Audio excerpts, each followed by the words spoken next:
Bonsoir à tous. Dans 11 jours, tout juste à cette heure-ci, nous aurons voté pour élire le futur maire de notre commune. Le premier tour des élections municipales, c'est donc le 15 mars prochain.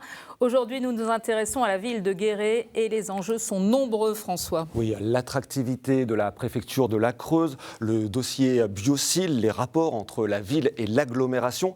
Et la particularité de Guéret, c'est aussi le nombre de candidats. Alors qu'en 2020, 4 listes étaient engagées. Cette année, elles sont 7, 3 classées à droite, 3 classés à gauche et la maire sortante qui présente une liste sans étiquette. Tous les candidats à la mairie de Guéret vont débattre ce soir. Marie-Françoise Fournier, bonsoir. Bonsoir. Maire sortante, directrice générale adjointe du conseil départemental de la Creuse à la retraite. Pour la liste sans étiquette, l'énergie du collectif. Éric Correia, bonsoir. Bonsoir. Vous êtes infirmier anesthésiste, président de l'agglomération du Grand Guéret et à la tête de la liste d'hiver gauche Guéret mérite mieux. Thierry Delette, professeur d'économie et de gestion, conseiller municipal, déjà candidat en 2020 à la tête de la liste.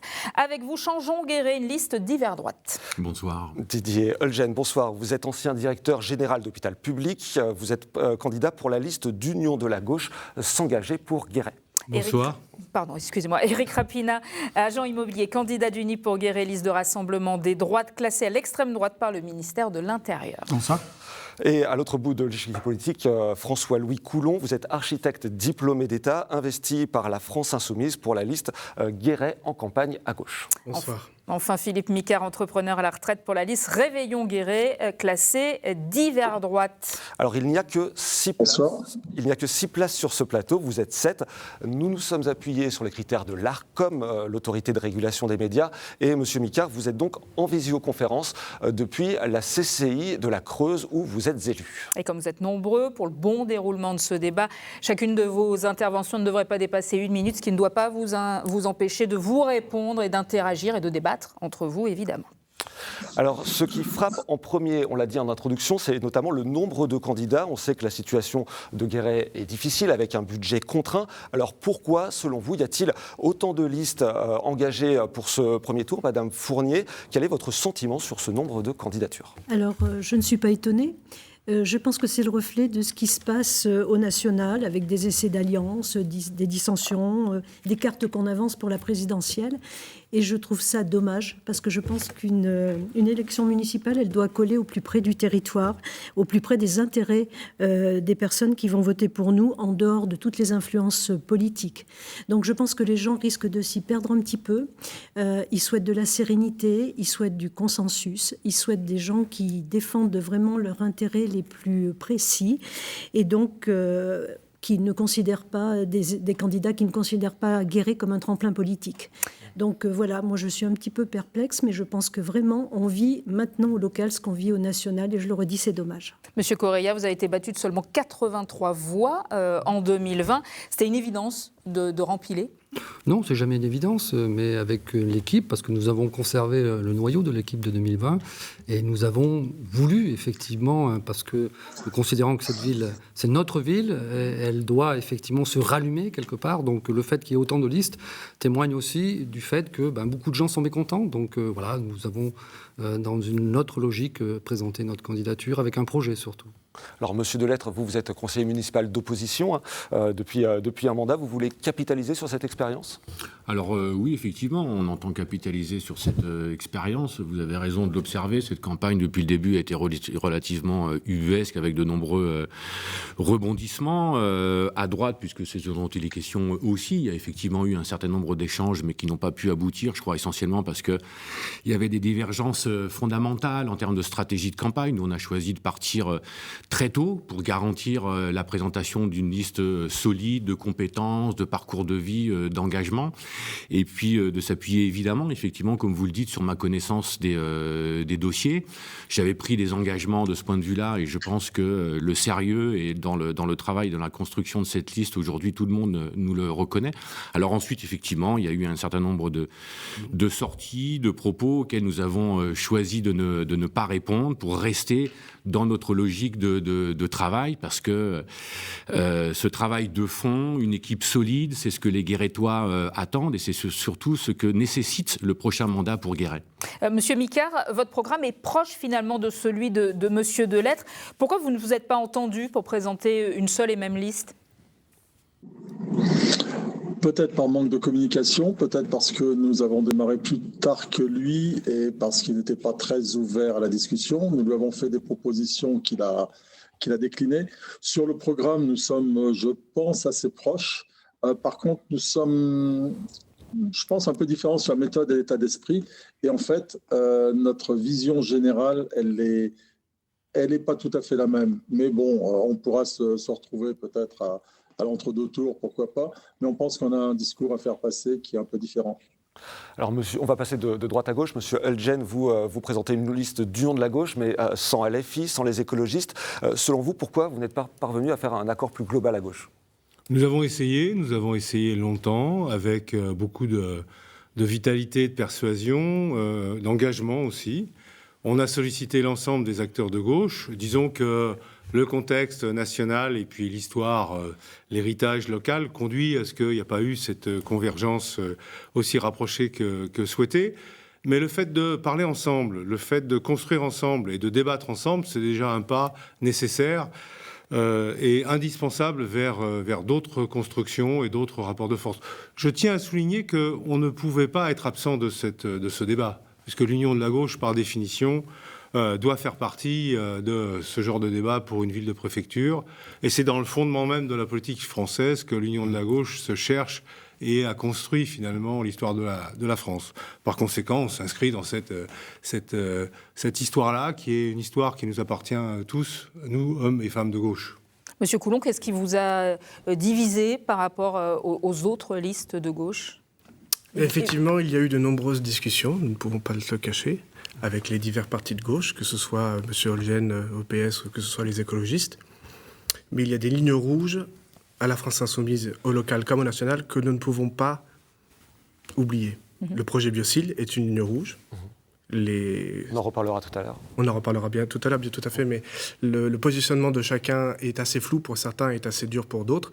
Pour nous, c'est une ligne rouge, nous sommes contre et nous ferons tout contre. Et il y a aussi le fait qu'au national, le PS a défendu la Macronie et a renié le nouveau Front populaire, ce qui pour nous est inacceptable. On termine avec vous, Éric Rapina, ce premier tour de table. Vous parlez d'une liste d'union des droites, et pourtant, on l'a vu, 2 autres candidats se présentent à droite. Qu'est-ce que ça veut dire ? Alors effectivement, on aurait pu faire l'alliance avec les 2 autres listes d'hiver droite. Simplement, on avait rencontré effectivement M. Delettre au mois d'avril, et après notre rencontre, il nous a décliné.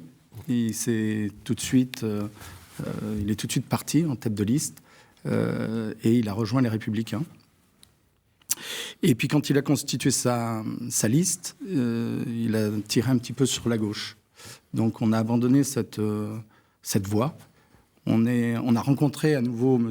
Micard, qui était en pourparlers avec Éric Correa du PRG. Donc on a laissé tomber aussi. Et donc on a rassemblé, on va dire, comme je vous l'ai dit, une liste de droite. Si je peux intervenir sur la négociation avec Éric... Si je peux intervenir sur la négociation avec Éric Correa, en fait, on a saisi la balle au bond, puisqu'Éric Correa avait dit qu'il était prêt à ne pas être tête de liste. Et comme on ose tout, on a appelé Éric Correa, on l'a rencontré à la CCI, on lui a dit écoutez, si vous ne voulez pas être, tête de liste, on peut vous proposer une place sur notre liste, parce qu'en fait, on s'est pas mal rapproché de l'agglomération de Guéret et de l'équipe Correa sur les thèmes de développement économique, qui sont un vrai enjeu. Et donc, on lui a fait cette proposition. On ne pensait pas qu'il l'accepterait. Il l'a décliné fort courtoisement. Ça a été l'occasion de discuter et d'échanger sur les points qui nous rassemblent, quelques-uns qui nous séparent. Mais si ça doit être un vrai problème pour M. Rapina, c'est vraiment bien dommage, parce que nous, on est là pour travailler avec beaucoup de monde, avec le plus possible. On vient de vivre 6 années de discorde, et on ne veut pas repartir pour 6 années de discorde. Et ça, c'est un point fondamental, on tient à le dire. Monsieur Rapina, avant de vous faire réagir, Éric Correa voulait réagir à ce que vient de dire M. Micard. Oui, très rapidement, s'il vous plaît. Je confirme que nous sommes rencontrés, nous avons discuté, parce que moi je discute avec tout le monde, surtout avec les gens qui veulent mettre leur énergie au service du développement du territoire, parce que c'est absolument nécessaire. Je rappelle que la Creuse 15 000 habitants, Guéret, moins de 13 000. Donc maintenant, il faut œuvrer et toutes les bonnes volontés sont bonnes en France. Maintenant, je suis un candidat de la gauche républicaine.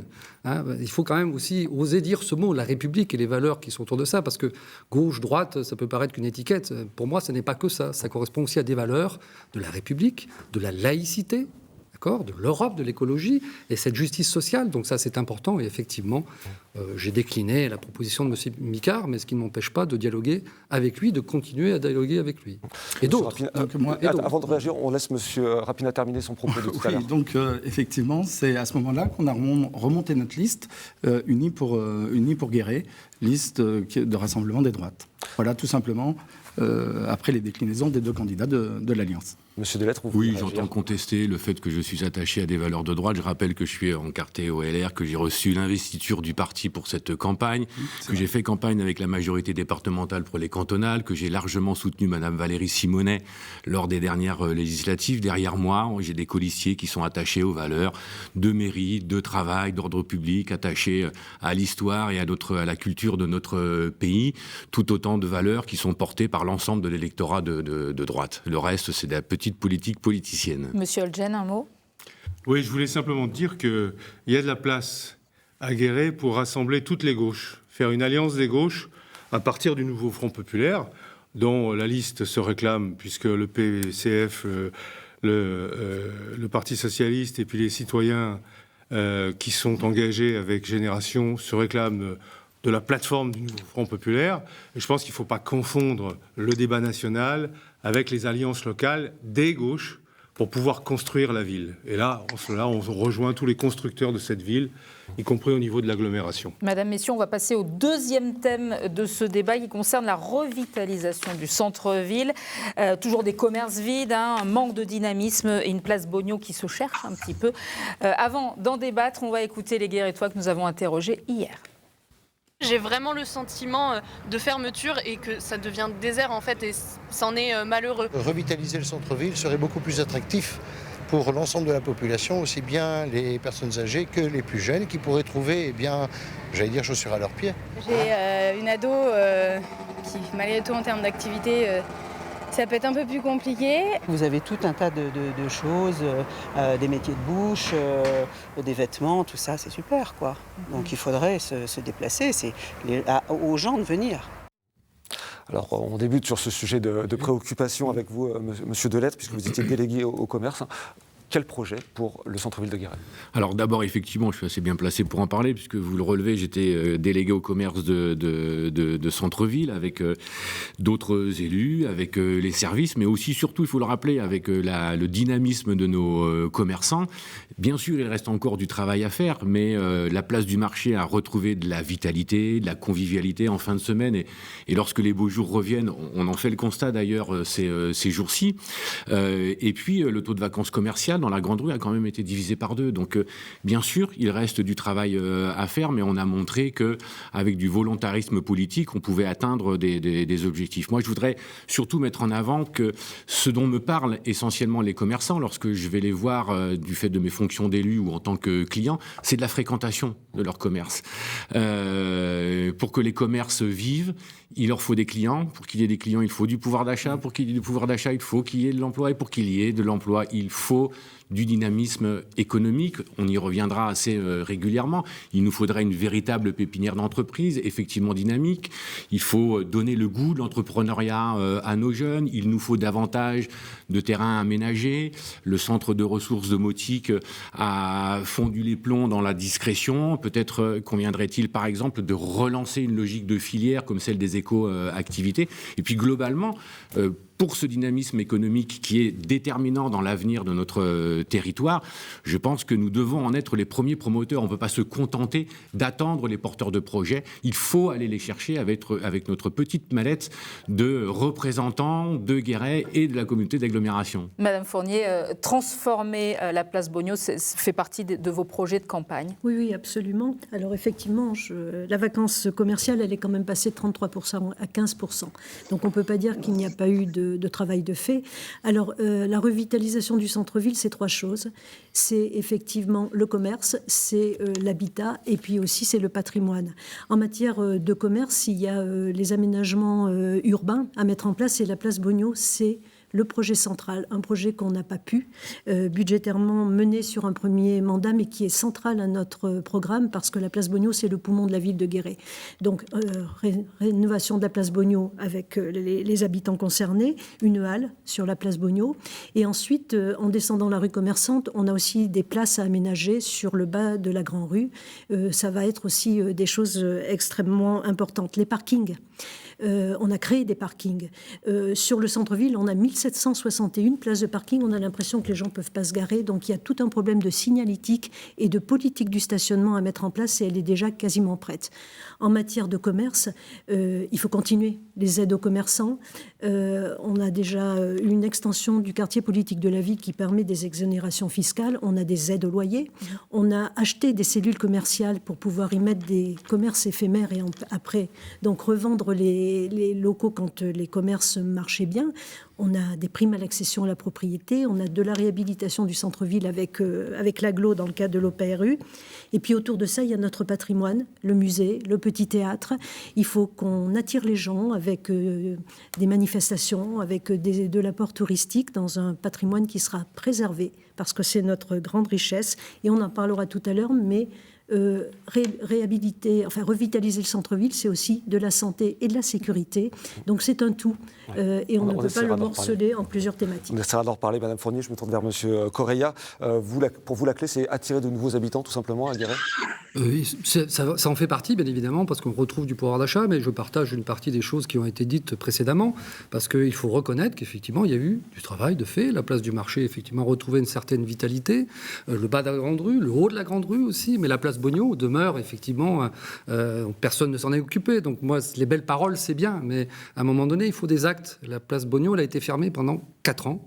Rien n'a été fait, et aujourd'hui, elle a été rouverte avec des nids de poules partout. Enfin bon, bref. Donc ça doit revenir le cœur, vraiment, et le poumon de la ville de Guéret. Donc, ça doit être une salle multi-activité, une place multi-activité. Il faut garder une partie du commerce, parce qu'effectivement, le parking, c'est un petit peu le cœur commercial, mais il faut aussi refaire des événements, des animations. La place Bogno et sa fontaine, c'est quand même très structurant et c'est un élément d'attractivité.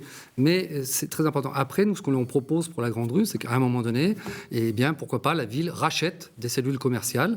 La ville, avec l'agglo, rachète des cellules commerciales, les rénove et refait des loyers à petit prix pour installer des commerçants. Donc ça, c'est une des pistes. Après, travailler aussi sur des pépinières, comment on accueille. Effectivement, nous avons les ateliers relais à l'agglo, donc faire la même chose avec des commerces. Je n'ai pas inventé cette idée-là, je veux dire, soyons très clairs, elle a été déjà proposée par d'autres il y a des années, mais je pense qu'il faut le faire à un moment donné pour installer des jeunes commerces avec des loyers peu élevés et voir si ça tient ou pas. Donc voilà, ça c'est vraiment des choses très importantes et pourquoi pas, pour les propriétaires récalcitrants aussi, eh bien, exonérer pendant 10 ans de taxes foncières bâties, sous réserve qu'ils fassent les travaux et qu'ils fassent des loyers pas chers derrière quand même. Hein. Donc voilà, il faut, c'est pas le tout de le dire. On avait tout un mandat pour le faire, ça n'a pas été fait. Monsieur Hodgen, vous misez sur un dynamisme global de la ville. Il n'y a pas que la place Bogno, finalement. Certes, en effet, mais il faut envisager les choses dans leur contexte. Nous visons aussi à dynamiser le commerce de proximité avec une proposition forte, un office du commerce ou un bureau du commerce qui travaille avec la CCI par exemple, qui travaille à l'animation qui a été proposée, qui travaille au portage de projets, à l'accompagnement des jeunes commerçants ou des initiatives locales. Nous travaillons sur cette question-là et nous devons travailler sur cette question-là avec l'agglomération. Donc je pense que c'est une globalité. Quand je dis que c'est une globalité dans son contexte, je veux dire par là que, c'est l'avis de mes colistiers, la situation du commerce de centre-ville est tributaire de la capacité à relier le centre-ville à la réalité des quartiers de politique de la ville, à la réalité de notre tissu économique, à la réalité aussi de notre tissu social et à la qualité, je dirais, du style de commerce qui est adapté ou non à notre clientèle, à nos jeunes, à nos plus anciens, à notre capacité à pouvoir stationner au bas des commerces. Madame Fournier, c'est un tout. Vous êtes sentie un peu attaquée? Ah bien, écoutez, oui, j'entends qu'on n'a rien fait pendant 6 ans. Monsieur Correa a une facilité étonnante. Sur la place Bogno, j'ai dit. Comment ? Sur la place Bognon. Oui, sur la place Bognon. Mais vous avez une facilité étonnante à oublier quand même que vous avez exercé à Guéret et sur l'agglo un nombre de mandats quand même relativement important. Donc il ne tenait qu'à vous, Monsieur Correa, d'engager les travaux si vous pouviez le faire. Vous vous refaites une virginité à chaque nouvelle élection. Vous avez cette capacité, je vous la reconnais. Mais n'oublions pas quand même que vous avez un bilan beaucoup plus lourd que le mien. Nous allons voir. Je rappelle que je n'ai pas été maire de Guéret et que la compétence de la place Bognon n'est pas une compétence de l'intercommunalité. Nous n'allons pas rejouer ici le duel qui s'est joué pendant ce mandat entre l'agglo et la ville. On va donner la parole aux autres candidats. Monsieur Rapina, quelles sont vos propositions pour dynamiser le centre-ville de Guéret ? Alors, au niveau du centre-ville, on a un gros problème, c'est le stationnement. Donc nous, on fera des zones bleues, d'accord, sur l'ensemble des parkings. On définira avec les commerçants ce qu'il faudra avoir comme temps de stationnement possible. Les zones bleues, c'est des zones où on ne paye pas, qui sont gratuites ? Ou qu'on ne paye pas, ou qu'on paye aussi. Des zones de stationnement limitées. Qui invitent à stationner pas longtemps. Exactement. Okay. Après, en concertation avec l'agglo, on mettra en place une navette de la place Bognon à la place du marché. Parce que le problème de cette descente Bognon place du marché, pour les personnes à mobilité réduite ou les personnes âgées, elles ont des difficultés pour s'y rendre. Donc cette petite navette gratuite pourra effectivement servir les commerçants. Et on mettra une autre navette qui sera affectée donc, au centre-ville et en plus pour desservir les parkings. Pour que les gens puissent déposer leur voiture sur les parkings et qu'ils puissent venir en centre-ville consommer. Après, on fera une pépinière de commerce dans la rue piétonne. Donc ça, c'est une proposition qu'on avait travaillée il y a quelques années. Concrètement, c'est quoi une pépinière de commerce ? Alors, une pépinière de commerce, c'est on a un local, on fait 4, 5, 6 ou 7 cellules, peu importe le nombre de cellules, et vous lancez des jeunes entrepreneurs pour leur éviter d'avoir des manques de trésorerie. Vous leur constituez une trésorerie, au bout de 3 ans, ils peuvent voler de leurs propres ailes, et à ce moment-là, ces mêmes personnes peuvent acheter des immeubles en centre-ville, parce que je pense que ce n'est pas à la mairie d'acheter les immeubles, mais aux commerçants qui sont dans le centre-ville. Monsieur Micard, le président de l'association des commerçants du centre-ville est sur votre liste. Est-ce que l'idée de monsieur Rapina fait écho chez vous ? Alors, non seulement le président de l'association des commerçants, mais également... Il y a de l'écho. Et également la présidente du conseil de commerce de centre-ville qu'on a mis en place avec l'accord de la ville donc, et l'aide de la CCI. Donc, contrairement à ce que croient certains, beaucoup de choses sont faites. Il y a effectivement... J'ai beaucoup de retours, moi. Allez-y, on vous entend. Il y a beaucoup de choses qui sont faites. Il y a du dynamisme en centre-ville parce qu'il y a des commerçants qui sont extrêmement dynamiques. Il y a des animations, des activités, il faut le savoir. Et je rejoins Éric Rapina, le problème du stationnement est absolument clé. Parce qu'il y a 4 centres commerciaux à Guéret. Il y en a 3 en périphérie et le centre-ville. Et la zone de chalandise de Guéret, ce n'est pas les 13 000 habitants de Guéret, ce ne sont pas les 29 000 de l'agglo, c'est 60 000 habitants. Et l'automobile, la voiture, est incontournable en Creuse. Et il faut que le centre-ville puisse être accessible à toute la zone de chalandise pour que le centre-ville se développe. Je ne rejoins pas trop Éric Rapina sur les questions de pépinière parce que des choses existent, on essaye de faire. Il y a un problème de fond en centre-ville, c'est que le centre-ville est devenu la zone de Guéret et une des zones de l'agglomération qui est la moins chère. Le mètre carré coûte moins cher en centre-ville que à La Brionne, Saint-Sulpice-le-Guérétois, Saint-Fiel, etc. Les commerçants nous disent le pouvoir d'achat a déserté le centre-ville. Et aujourd'hui, il est difficile économiquement de réhabiliter le centre-ville. On va entendre M. Coulon sur ce thème. Merci, M. Micard. On n'a pas entendu M. Coulon. Comment redynamiser ce centre-ville, M. Coulon ? Merci. Si ça ne vous ennuie pas, j'aimerais faire mon intervention d'abord. Donc, nous prenons une planification entière du centre-ville historique. Il y a déjà un plan qui s'appelle Guéret Horizon 2040, qui est fait avec la DDT. Il faut refaire ce plan pour identifier tous les immeubles qui sont insalubres, vétustes, abandonnés. Il y a des immeubles, on ne sait plus à qui ils appartiennent.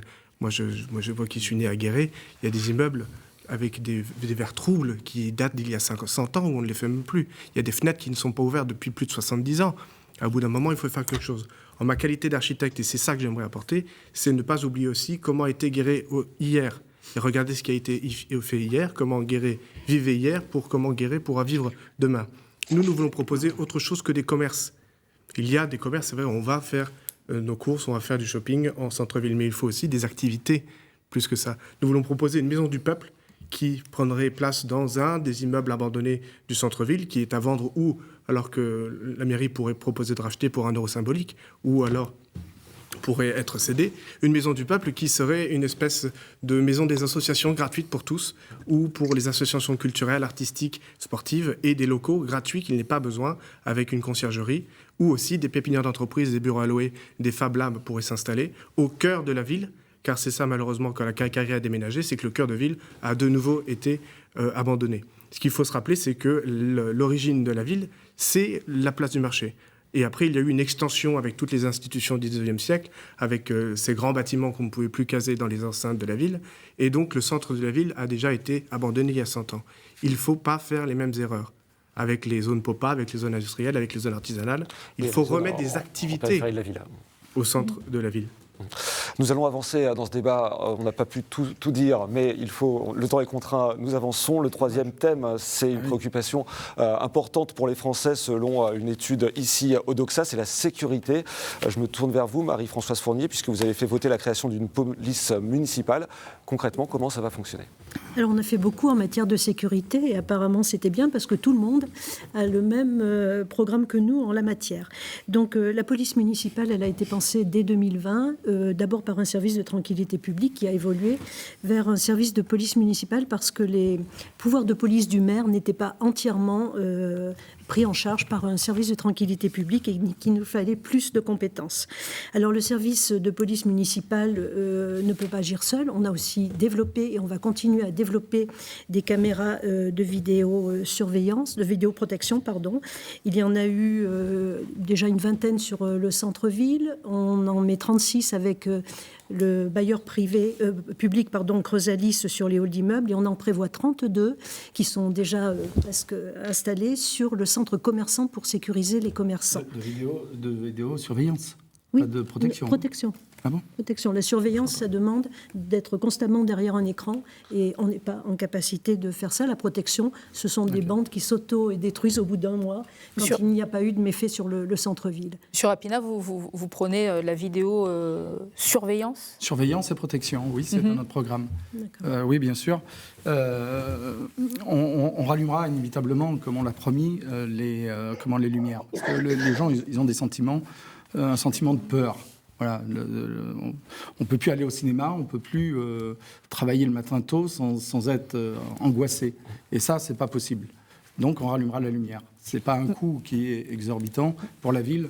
Et je pense que pour la tranquillité des habitants, c'est important. Madame Fournier ? Alors, je m'inscris en faux, puisque toutes les analyses nationales et locales qui émanent du parquet de Guéret prouvent qu'il n'y a aucun lien entre une augmentation de la délinquance et l'extinction des feux, qui n'ont pas qu'un but d'économie, quoi qu'il a été important, puisque la première année, on a économisé 200 000 € qu'on a entièrement remis sur l'équipement en LED de nos équipements en matière d'éclairage. Par contre, il y a aussi tout un aspect relatif à la biodiversité qu'il ne faut pas négliger. Et remettre l'éclairage, c'est répondre à un sentiment d'insécurité. Alors, il ne faut pas le nier. Si les faits font qu'il n'y a aucune délinquance qui est due à l'extinction des faits, le sentiment d'insécurité, il est réel. Et ça, il faut le prendre en compte. Et donc, nous, on est prêts à essayer d'imaginer des quartiers où la lumière serait peut-être plus diffuse et plus largement allumée. Au niveau de la sécurité routière, la lumière est très, très importante. Quand vous traversez un village de campagne, monsieur Rapina, il n'y a pas de lumière et vous ne percutez pas tous les fossés. Si, je peux t'assurer, il y a des fantasmes. C'est dangereux de ne pas être éclairé. Je vous coupe, Madame Fournier, pour qu'on puisse avancer, parce que l'équilibre des temps de parole commence à être déséquilibré. Je me tourne vers vous, Thierry Delettre. Vous étiez favorable à cette police municipale ? Alors, d'abord, je voulais rappeler en la matière que la sécurité est un droit de tous nos concitoyens et un devoir de la part de la puissance publique.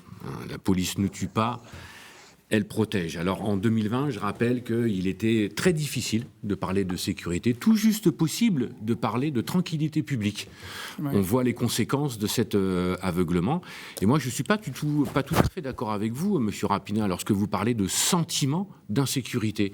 Non, les témoignages qui nous remontent permettent de dire qu'il ne s'agit plus d'un sentiment d'insécurité, mais bel et bien de problématiques d'insécurité, de personnes qui sont dérangées, agressées, ne serait-ce que verbalement, et parfois un petit peu plus. Alors, bien entendu, nous soulignons avec plaisir la constitution de cette police municipale. Il faudra sans doute même passer à 6 agents à terme pour avoir une véritable politique municipale présente sur le terrain. Et nous sommes tout à fait d'accord avec l'extension de la vidéoprotection qui n'est saisie que lorsque des faits délictuels ou problématiques se présentent. Je voudrais rappeler aussi en termes de sécurité que c'est une des questions d'attractivité du centre-ville. On peut parler effectivement des aménagements sur la politique de stationnement. On est tous d'accord là-dessus. On est d'accord aussi sur le fait qu'il faille travailler sur la place Bogno.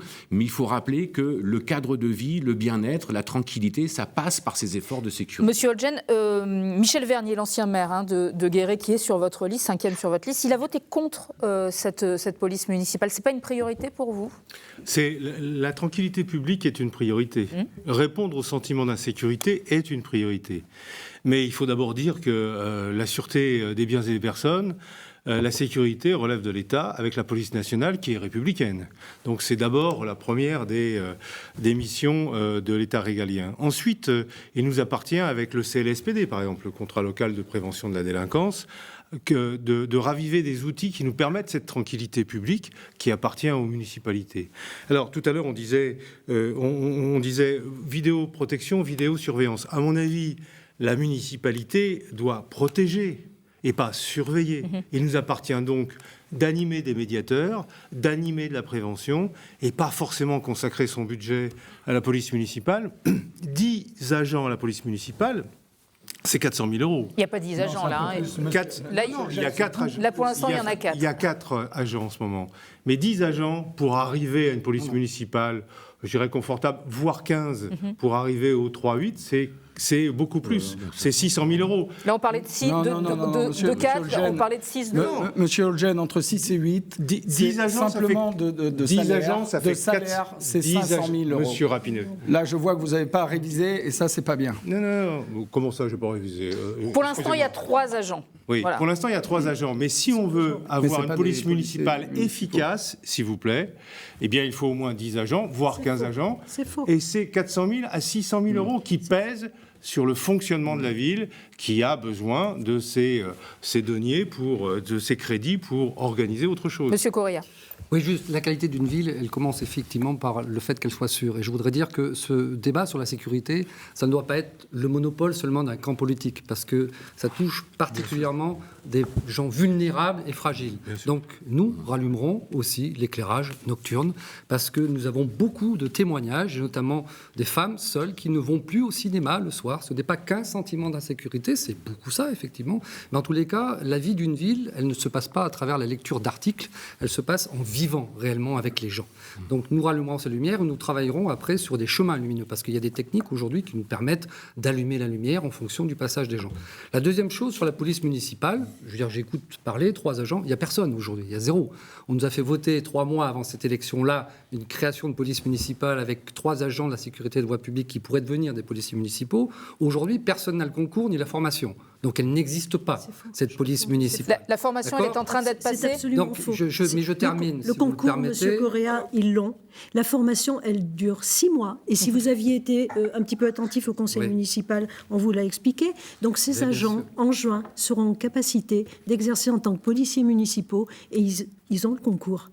Donc, pour répondre sur le nombre d'agents, 50% des villes ont moins de 3 policiers municipaux. Les villes de notre strate en ont à peu près 6, mais on compte dans ces villes de notre strate les stations balnéaires, les villes thermales. Guéret est quand même loin de ça. Nos 4 policiers municipaux qui sont déjà en place... Moi, je n'ai pas coupé la parole. Oui, non, mais... Alors, finissez votre propos rapidement, s'il vous plaît, parce que tout le monde doit prendre la parole aussi. Oui, justement, moi, je ne l'ai pas coupé.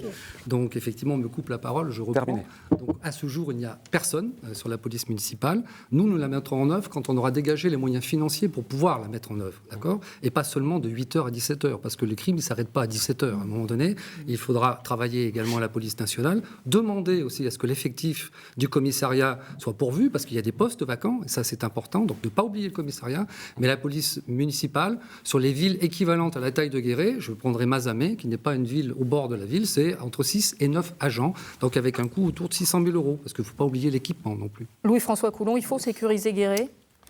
Alors, d'où nous choisissons d'abord la prévention plutôt que les grands coups spectaculaires pour jouer sur la peur. Nous choisissons déjà une brigade de médiation, puisque les principaux incidents qui ont lieu à Guéret, ce sont des incidents intrafamiliaux et des conflits de voisinage. Donc, à part si ces messieurs-dames veulent mettre une caméra dans chaque foyer de Guéret, je ne vois pas comment les conflits intrafamiliaux vont être réglés, ni par la surveillance, ni par... Quand on va au cinéma, je vous ai laissé finir. Excusez-moi. Donc nous choisissons une brigade de médiation qui serait formée aux conflits intrafamiliaux et aux conflits de voisinage et qui pourrait alors être des humains présents au contact des Guérétois et qui pourraient travailler main dans la main avec la police nationale. Et la France Insoumise se bat pour que la police nationale ait un budget équivalent et un budget qui soit décent pour agir sur une ville comme Guéret, et il faut se battre pour que le commissariat ne ferme... C'est une brigade de médiation. D'accord. Qu'il existe déjà dans toutes les villes, comme à Clermont-Ferrand. Vous prenez le tram, il y a des brigades de médiation. Mais on se bat aussi, surtout au niveau national, avec nos députés, pour qu'il y ait des budgets décents et surtout pour que le commissariat de Guéret ne ferme pas. Même s'il est livré blanc et que des préfets nous ont assuré que le commissariat ne fermerait pas, nous faisons partie des villes où le commissariat est censé fermer selon les livrets blancs du ministère de l'Intérieur.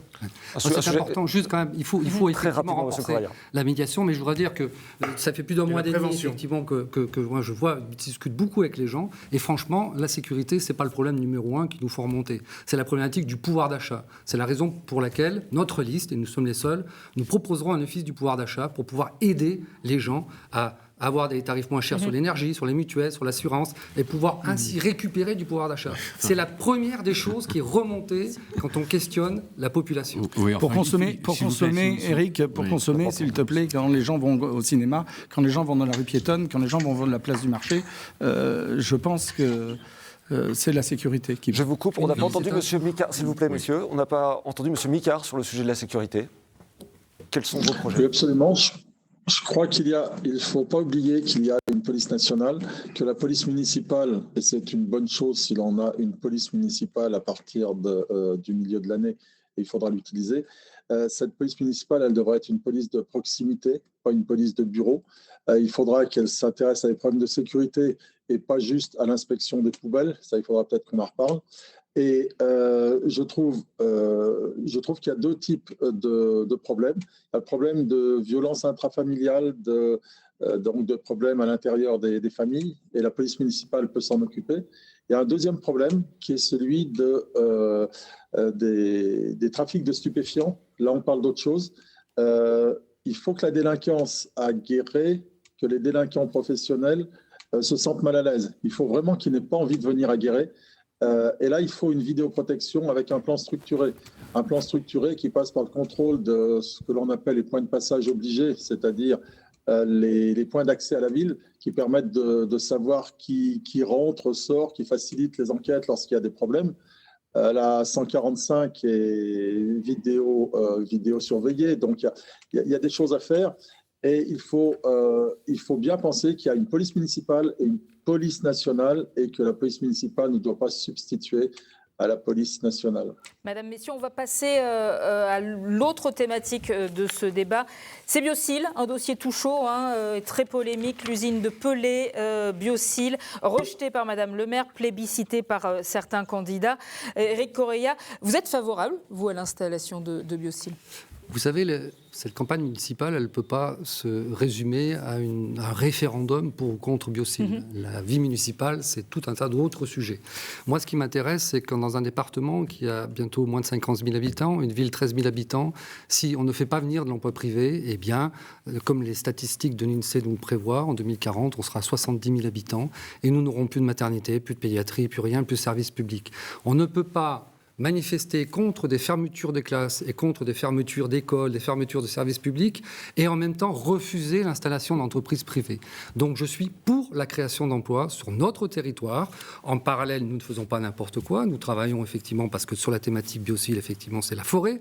Nous avons remis en place une charte forestière, nous avons un animateur forestier. Il y a le PLUI qui est le seul outil qui est aujourd'hui à la disposition des collectivités pour pouvoir réguler effectivement un certain nombre de coupes qui existent sur le territoire, il faut le dire. Il y a une pression forestière qui vient particulièrement d'une usine qui est installée d'ailleurs en Haute-Vienne, qui fait du papier.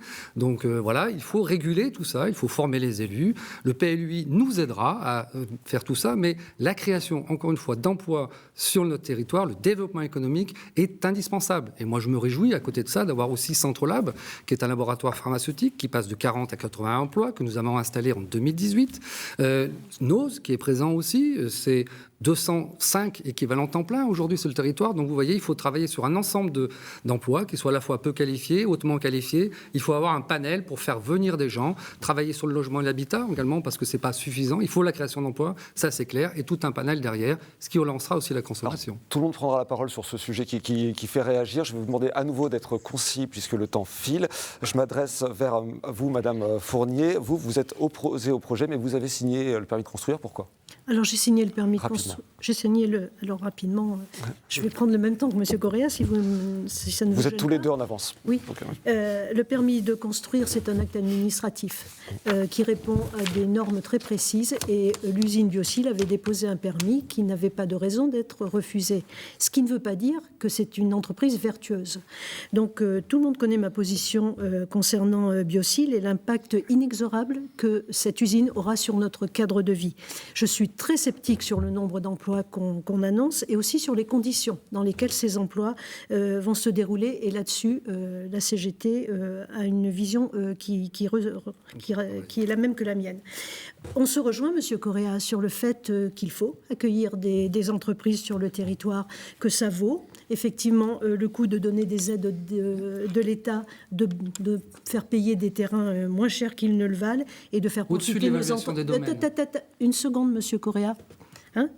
Vous m'avez dit tout à l'heure que je vous coupais la parole. Vous êtes tous les deux très en avance, ce qui est aussi symbolique un petit peu de cette élection, mais continuez, soyez bref s'il vous plaît, Madame Fournier. On est tout à fait d'accord pour que des entreprises s'installent sur le territoire. Le problème, c'est qu'on ne nous propose que des entreprises qui polluent et qui abîment notre patrimoine naturel. Donc économie et écologie doivent pouvoir cohabiter et c'est ce qu'on défend. N'hésitez pas à proposer. Monsieur Coulon, c'est un dossier qui vous fait réagir. Oui. Vous êtes prêt à déposer des recours pour que Biocil ne s'installe pas? Nous sommes absolument contre le projet Biocil, qui est un projet écocide et qui n'est là que pour faire du rendement. D'ailleurs, M. de Cockburn, qui est à l'origine de ce projet, est un banquier d'affaires et n'a rien à faire dans la forêt, déjà. Et j'aimerais juste réagir très vite. Quand on parle quand on se félicite des emplois de NOS, est-ce que vous avez déjà travaillé à NOS? Parce que moi, j'ai travaillé à NOS pour financer mes études. C'est une des pires expériences de toute ma vie. Je bénissais le ciel de dire que ce n'était que 2 mois dans ma vie que je restais ici pour faire du transpalette avec ce qu'on nous donnait comme consigne. Eh bien, pas de cas de tout le monde. Et qu'est-ce que cela veut dire? Monsieur Coulon, quel emploi vous verrez?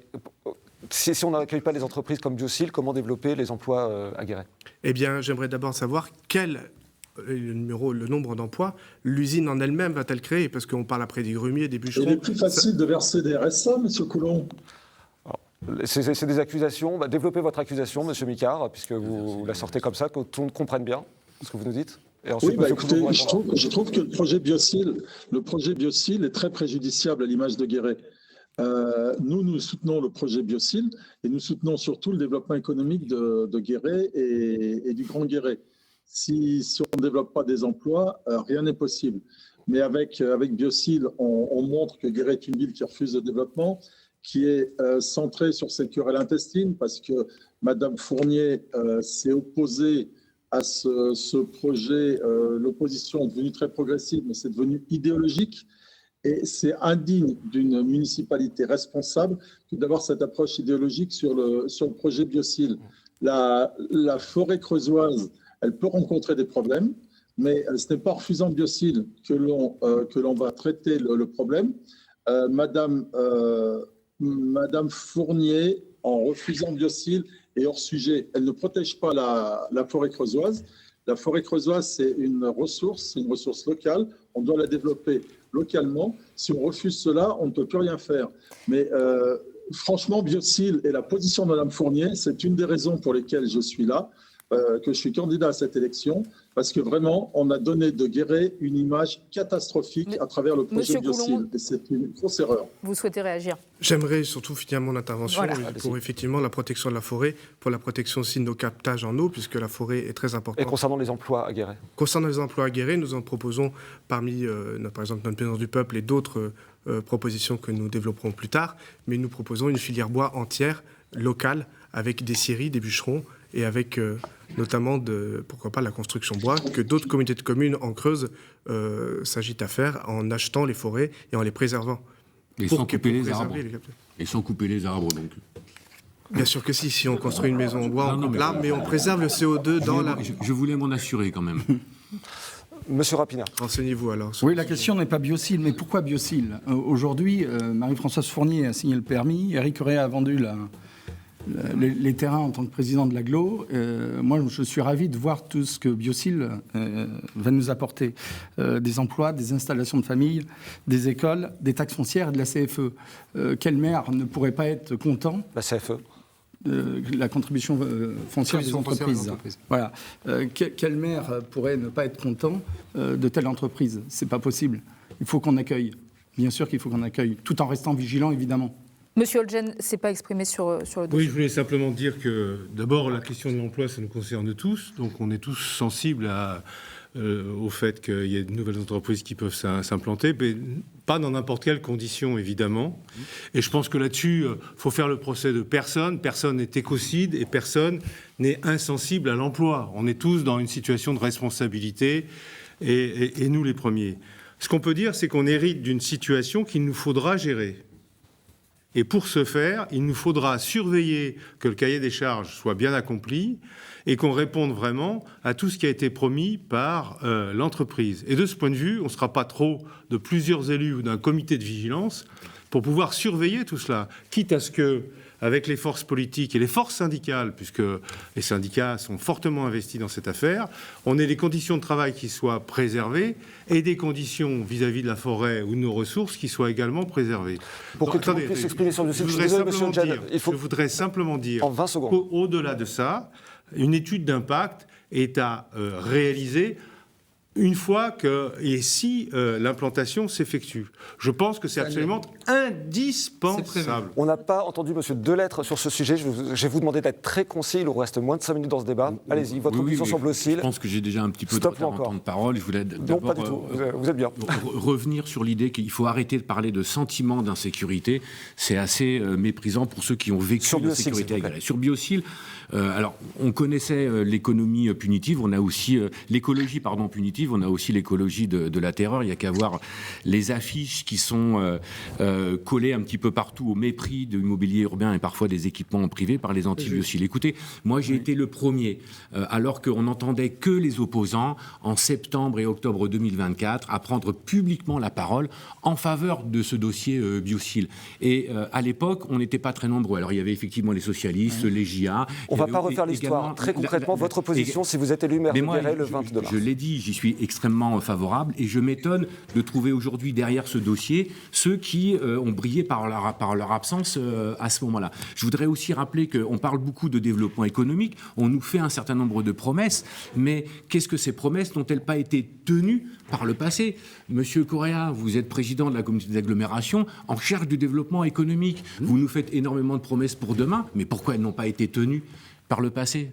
Mais elles ont été tenues. Prenez Non, le nombre le d'emplois. centre de ressources domotiques a disparu. Messieurs, nous allons on n'a pas de conclure. pépinière Il nous reste- d'entreprise, C'est par l'université exemple. qui a fait disparaître. Il nous reste 3 minutes pour conclure ce débat. Que depuis, avant l'aglo, on avait 4-5 propositions d'installation par an d'entreprise, d'accord Depuis les manifestations anti-biocides, il y en a Ce sera votre zéro. conclusion, Ah oui, Monsieur Correia. On a toujours des promesses, vous allez voir. Nous avons 3 minutes pour conclure ce débat.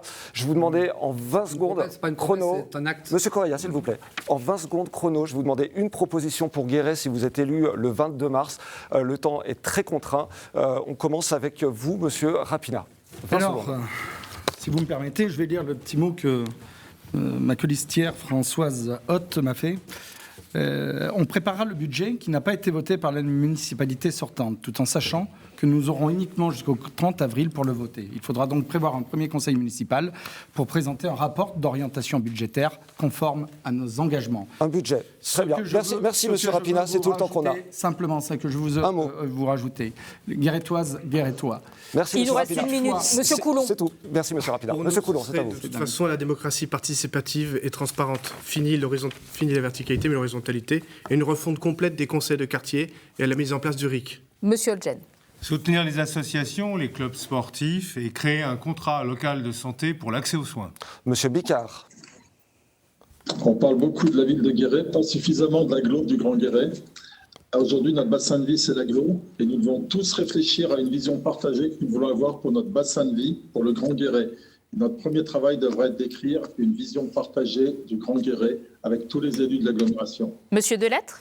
Moi, je pense que ce dont Guéret a prioritairement besoin, c'est d'une équipe solide, crédible par rapport à ses priorités, engagée dans le travail et qui sera prête à agir dès son installation en fonction pour le développement économique, pour la sécurité de centre-ville. Et j'insiste parce que personne n'en Merci, parle. Monsieur On est les seuls à l'avoir fait. La priorité, Monsieur Correia, l'accès aux soins. 20 secondes. Nous, c'est 33 hommes et femmes qui sont prêts à agir dès demain, d'abord faire un budget et faire en sorte que nous sommes compétents et tout de suite opérationnels et faire en sorte que vivre à Guéret redevienne un choix heureux. Le mot de la fin pour Madame Fournier. Contrairement aux fausses allégations que certains font courir, notre budget est équilibré, il est excédentaire et donc nous allons reprendre de gros investissements sur la ville de Guéret. Et c'est la fin de ce débat. Merci à vous tous pour votre participation. Un débat à retrouver sur notre site internet. Oui, et tout de suite, nos éditions régionales avec notamment un nouveau débat dans le journal régional de France 3 consacré à la ville d'Aubus sont toujours en Creuse. Le prochain grand débat des municipales, ce sera lundi à Tulle. Très bonne soirée. Merci. Merci à tous. Restez avec nous. Restez avec nous. Une petite seconde. On n'entend pas la musique.